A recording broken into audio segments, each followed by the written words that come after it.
everyone, welcome back to AR Squad YouTube channel. I'm Anjali. ये previous year questions on biology for NEET series का 12th episode है.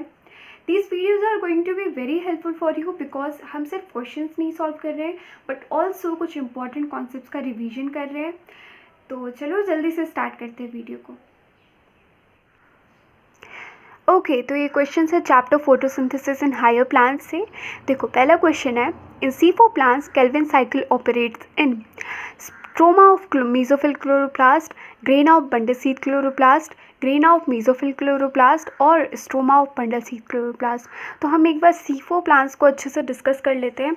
हमने पहले के videos में बहुत अच्छे से ये चीज़ डिस्कस की हुई है कि अगर ये C3 प्लांट का लीफ है, ये अगर C3 प्लांट का लीफ है तो उसमें बहुत सारी मेसोफिल सेल्स होती हैं.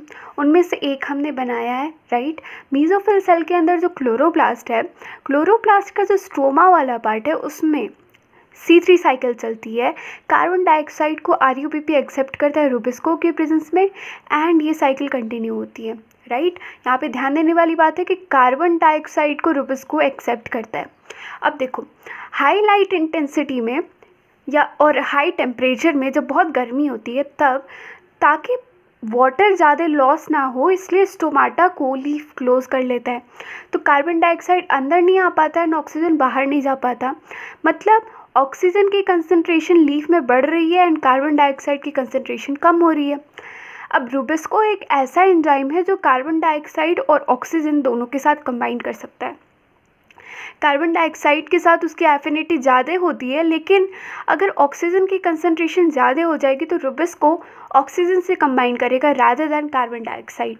ओके नाउ जब ये होता है तो कुछ गंदा सा प्रोसेस होने लगता है प्लांट में एंड इस प्रोसेस को हम कहते हैं फोटो रेस्पिरेशन.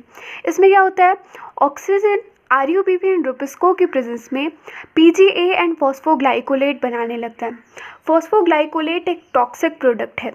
अब ये प्रोसेस यहीं पे नहीं एंड हो जाता है, ये आगे जाता है पेरोक्सिसोम में, फिर पेरोक्सिसोम से माइटोकॉन्ड्रिया, फिर वापस पेरोक्सिसोम, करते करते RUBP वापस से बनता है. ओके एंड ये साइकिल कंटिन्यू होती है. इस प्रोसेस में एक कार्बन डाइऑक्साइड भी रिलीज हो जाता है माइटोकॉन्ड्रिया में एंड एक ATP का भी लॉस हो जाता है. तो ये एक वेस्टफुल प्रोसेस है क्योंकि कुछ भी फ़ायदेमंद यहाँ पे नहीं हो रहा, राइट. यहाँ पे एक टॉक्सिक प्रोडक्ट बन रहा है. प्लांट में लीफ में कार्बन डाइऑक्साइड की कंसंट्रेशन ऐसे ही कम थी, माइटोकॉन्ड्रिया से एक और कार्बन डाइऑक्साइड रिलीज़ हो गया एंड एक ATP का भी लॉस हो गया. तो ये बहुत ही ज़्यादा वेस्टफुल प्रोसेस है. अब इस चीज़ से छुटकारा पाने के लिए कुछ प्लांट्स ने इवॉल्व किया. उन प्लांट्स को हम कहते हैं C4 प्लांट्स. उन प्लांट्स में फोटो रेस्पिरेशन नहीं होता. क्यों नहीं होता देखते हैं. देखो मान लो ये एक लीफ है, C4 प्लांट का एक लीफ का छोटा सा पार्ट है. ओके C3 प्लांट्स में सिर्फ एक ही तरह की सेल्स होती थी जिनको हम कहते थे मेसोफिल सेल्स, राइट. लेकिन C4 प्लांट्स में दो तरह की सेल्स होती हैं.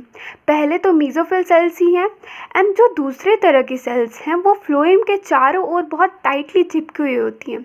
ये जो चारों ओर देख रहे हो ये वो दूसरी सेल्स हैं. ओके एंड ये काफ़ी थिक वॉल्ड होती हैं.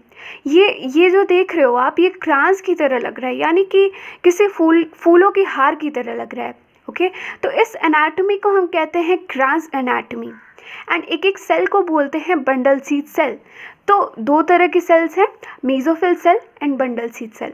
नाउ बंडल सीड सेल की खासियत क्या क्या होती है, ये काफ़ी थिक वॉल्ड होती हैं. ओके और ये बहुत टाइटली चिपकी हुई होती है, तो इनके बीच में इंटरनल स्पेस नहीं होता है. ओके एंड ये इम्पर्मिएबल टू गैसेस होती हैं.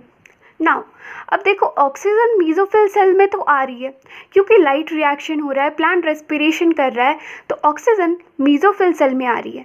लेकिन इस C4 प्लांट ने अपना रुबिस्को जो है वो मेसोफिल सेल में नहीं रखा है, रुबिस्को को उसने रखा है बंडल सीड सेल में. अब ऑक्सीजन क्योंकि गैस है तो वो बंडल सीड सेल के अंदर नहीं आ सकती क्योंकि बंडल सीड सेल क्या होता है, इम्पर्मिएबल टू गैस होता है. तो अगर रुबिस्को को ऑक्सीजन नहीं मिलेगा तो फोटो रेस्पिरेशन नहीं होगा, राइट. अब देखो कार्बन डाइऑक्साइड भी गैस है, तो अगर कार्बन डाइऑक्साइड भी बंडल सीड सेल के अंदर नहीं आ पाएगा रुबिस्को के पास, तो प्लांट का खाना कैसे बनेगा. प्लांट का खाना हमेशा बनता है C3 साइकिल के थ्रू. कोई भी प्लांट हो, C4, C3, कैम, कोई भी प्लांट हो, खाना हमेशा बनेगा C3 साइकिल के थ्रू। तो रुबिस्को को चाहिए कार्बन डाइऑक्साइड। नाउ प्लांट क्या करता है, कार्बन डाइऑक्साइड का फॉर्म चेंज कर देता है और उसको केमिकल फॉर्म में बंडल सीड सेल के अंदर भेजता है। क्या होता है, देखो ये है C4 साइकिल, ये है पूरा का पूरा मेसोफिल सेल, ये है बंडल सीड सेल। तो ये HCO3 माइनस क्या है, कार्बन डाइऑक्साइड ही समझो। क्या है कि CO2 को जब H2O से कंबाइन करोगे तो H2CO3 माइनस हो जाएगा, और अगर एक H प्लस लॉस हो जाएगा तो HCO3 माइनस बन जाएगा।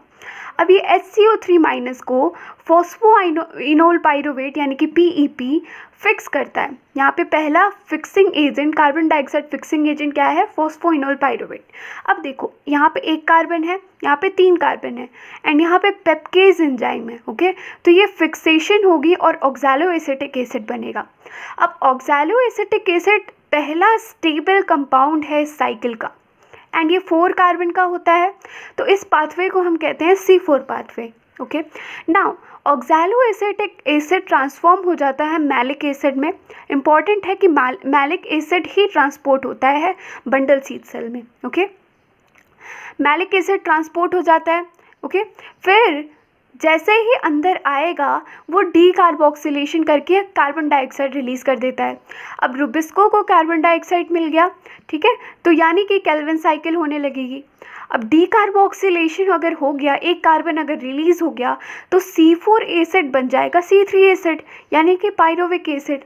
अब ये पाइरोविक एसिड ट्रांसपोर्ट कर दिया जाएगा वापस से मेसोफिल सेल में, एंड रीजनरेशन करके फॉस्फोइनोल पाइरोवेट बन जाएगा। ये पूरा का पूरा है C4 साइकिल। ओके, देखो खासियत क्या क्या है, मेसोफिल सेल में रुबिस्को नहीं होता। ओके, वहाँ पे होता है पेप्केज एंजाइम। पेप्केज एंजाइम सिर्फ और सिर्फ कार्बन डाइऑक्साइड को फिक्स करता है, ऑक्सीजन को फिक्स नहीं करता है।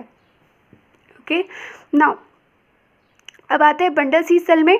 तो बंडल सीड सेल में पेप्केज एंजाइम नहीं होता। ओके, उसमें रुबिस्को प्रेजेंट होता है, इम्पर्मिएबल टू गैस होता है, it is thick walled, large number of chloroplast, no internal space, trans cells, and a very very important point ये है कि उसके अंदर ग्रेना नहीं होता।